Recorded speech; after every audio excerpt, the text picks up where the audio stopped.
So now we come to the last section and also the last topic in our part 1, which is lambda function.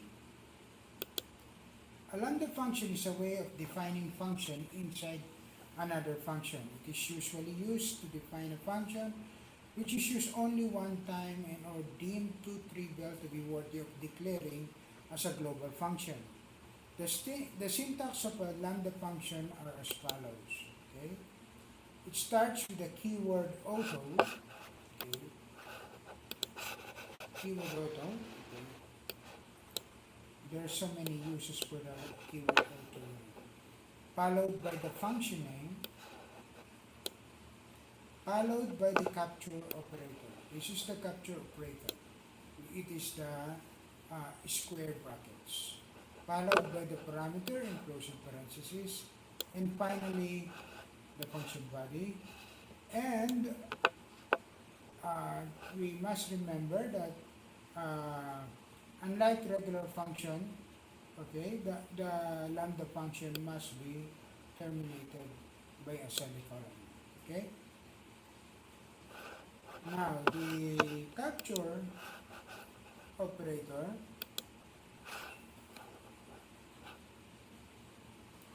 okay, tells which variable from the host function can be accessed by the lambda function.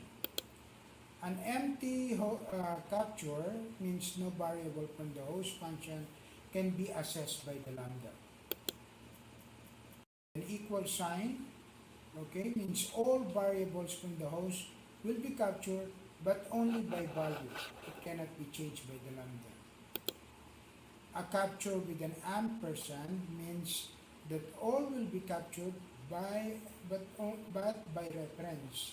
So all the variables of the host function will be captured but also by reference, meaning that the lambda can change the the values outside of its scope. Okay. We can also specify specific variables to be captured. Those with an ampersand, like this ampersand x, it will be captured by reference. And those without ampersand will be captured by value. Okay, so we will just have an example. Okay, so here in this example, we declare an STL array of unsorted integers. Okay, what we want to do is to sort it. Now this algorithm header, okay, includes a built-in function called sort that can sort containers, sequential containers like an array.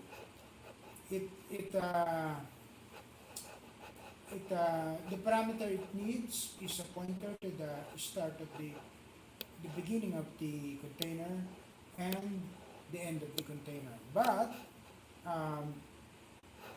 if we run this, it will always automatically sort it in ascending order. Okay, this is the normal way. Now, what if we want to sort it in descending order? Okay, sort has a optional third parameter that tells the sort function what type of sorting it's supposed to do. Okay, so in this case we want it descending, but the third parameter should be a function. So we define this lambda function, okay, to do just that. We don't want it to be a global function here, like so, because this is only a one-time function. We don't need it after sorting. So we just define it as a lambda function. And then we feed it to the, this function should return a bool. So here we tell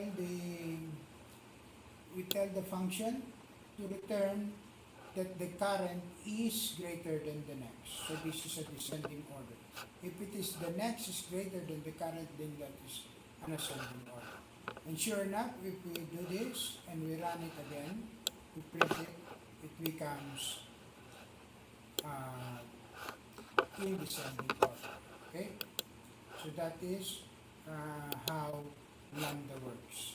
It gives us a way to define a function inside another function. So that is the end of part 1. Part 2 will be about solving the exercise problems accompanied by this course project. So thank you.